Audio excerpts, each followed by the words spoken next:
What's up everybody, this is DeanoGTO and today we're looking at the Lowe, the tier 8 German heavy tank. Well, it's premium of course because well, it's the Lowe and you can't you can't get that for credits.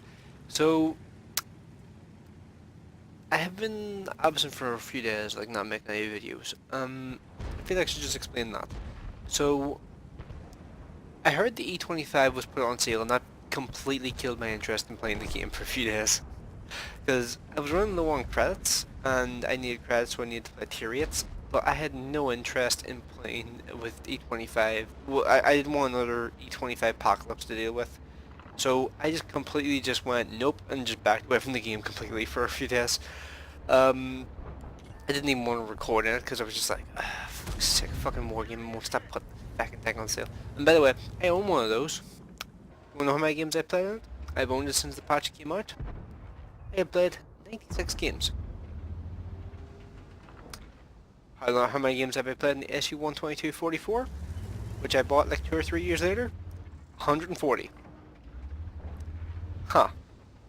Can you guess if I like that tank or not? I have a 58% win rate too. I just no respect for that tank. I fucking hate it.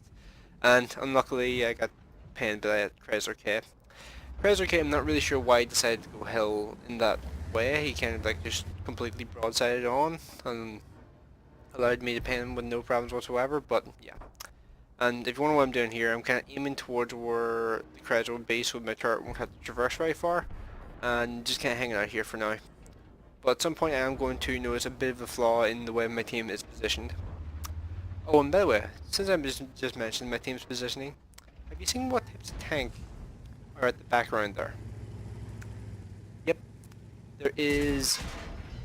Oh, sorry, I kind of looked away at that. There, IS-3 pinned my turret. I think it was right there. Yeah, we have an IS and an IS-2 sitting in the background. The Tiger I get. Scorpion makes sense. ISU-122S and ISU-122S, both of those, kind of get, but not 100% sure on. Oh, and I kind of missed that shot on the MX-1375. I kind of got like, what happened there is I got the very like a wee tiny sliver of his tank, of like the rear end of his tank. I just about managed to nail a shot into him. Got really lucky there.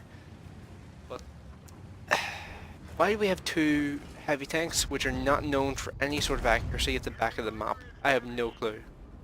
Like, this is one of the problems with this map. I know that a lot of people actually like this map. I feel like for high tiers this map doesn't work. I feel like this map should be restricted to tier 6 max. Because it's just so, it feels really repetitive to me. Because whichever team wins the hill is typically the one that wins the match. So, yeah, and you can see what I'm doing here is I'm kind of baiting this 1375. I give him a shot into my lower front plate so he can pin me.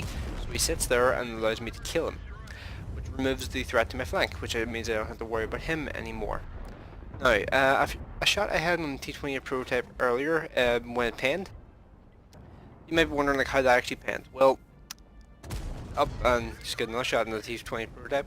So the first shot I pinned on the T28 prot, what happened was he has 152 side armor, I believe, on the turret, which means if it's angled at all, because it's like a sort of a curved shape, kind of like a mouse's turret, if you shoot the right area, you're pretty much going to pin every single time, as long as you have like more than 170 pin.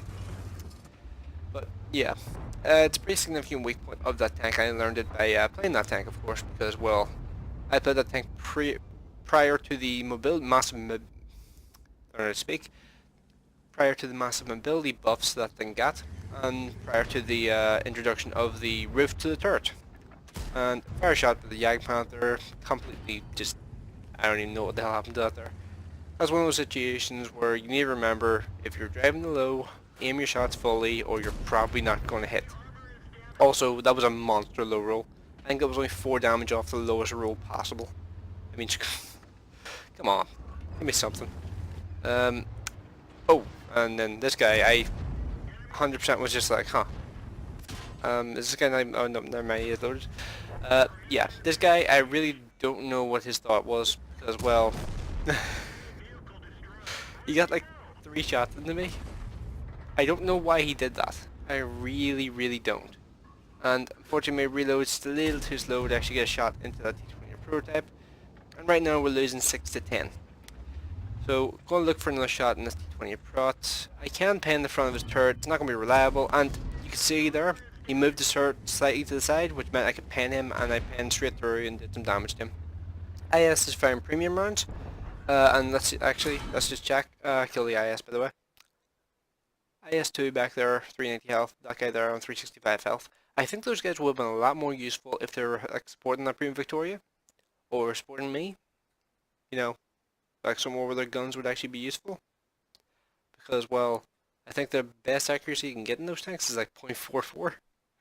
So, yeah, really, like, I honestly thought initially when I first watched this replay back that I think it was an M4 Red was just being an asshole, but looking back on it, I think that those two being so far back probably cost us the game, and I managed to pick up the kill on T20 Prototype.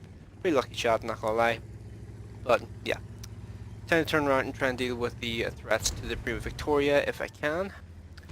Okay, the T-25 pilot has decided to jump down here, and I managed to track him up there, which means he can't get another shot into me, but he repairs the track and falls back. I'm going to try and move forward here, try and get a shot into someone, look for the shot on one of these vehicles here, but decide not to and go for the Oni instead, because he's going to be the easiest to potentially kill, or like the easiest shot to penetrate at least. Prima Victoria's still alive, then he just dies, unfortunately, just there now. So, getting one more shot in the IS-3, and then it's me versus 4. 2 tanks behind me, 2 tanks in front of me. The Lova is a great tank, but it can't deal with 4 tanks coming at it from like 2 different directions. Like, that's just too much. Like, you do not have the rate of fire in order to like sustain that kind of situation. So unfortunately that was a loss. 4,050 damage, and what you notice there, the team that won was the team that won the hill. So yeah, this map, not the biggest fan.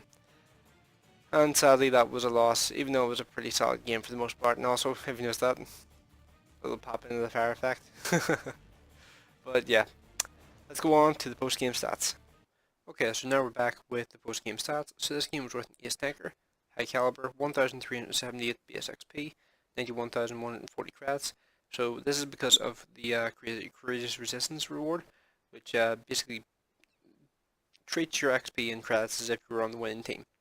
So that bumped up my XP and credits by a significant amount. So let's go on to the team scores. So 4,050 damage done, 4 kills, 887 XP prior to the addition of the courageous resistance. And let's see, in terms of the enemy team, their highest damage was actually the IS-3, 2771, and the highest XP on the enemy team was 2737.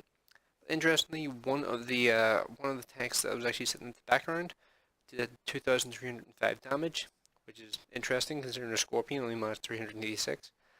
And Tiger 1, who was also in the background, who I would have thought would have been the best suited of all the heavy tanks, actually did 965.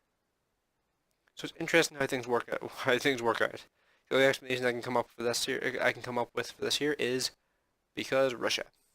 So let's go on to the detailed report. Shots fired. Oh damn it! Shots fired 18, 16 direct hits, 15 penetrations, 2,275 damage blocked by armor. Would have been a steel wall if it had survived. 847 damage from my assistance, and 61,700 credits after the deduction for like running the vehicle pretty much. So overall, pretty happy with the game for the most part with the way I played. I think it was just unfortunate that a lot of my team really didn't do that much damage if you look at it. There are some tanks on the enemy team that didn't really do as much damage either, but they had more tanks they were able to do over like 1,000 as an example. Meanwhile, we only had 1, 2, 3, 4, 5. They had 1, 2, 3, 4, 5, 6, 7 tanks, and if you include the Oni, it's 8 tanks. So they had a significant amount more damage done between like their top players in comparison to us. So to end off, let me know in the comment section what you guys think. Should I actually show losing games and stuff like that there on the channel, or is it better just to stick with like the winning games, the higher XP games, stuff like that? I feel like showing the losing games every now and then is not a bad idea because it helps split things up a bit. But yeah. Anything else? And also let me know what you guys thought of the positioning of the team, stuff like that as well. So yeah, I think that's pretty much everything. So thanks for watching. I will see you in the next one.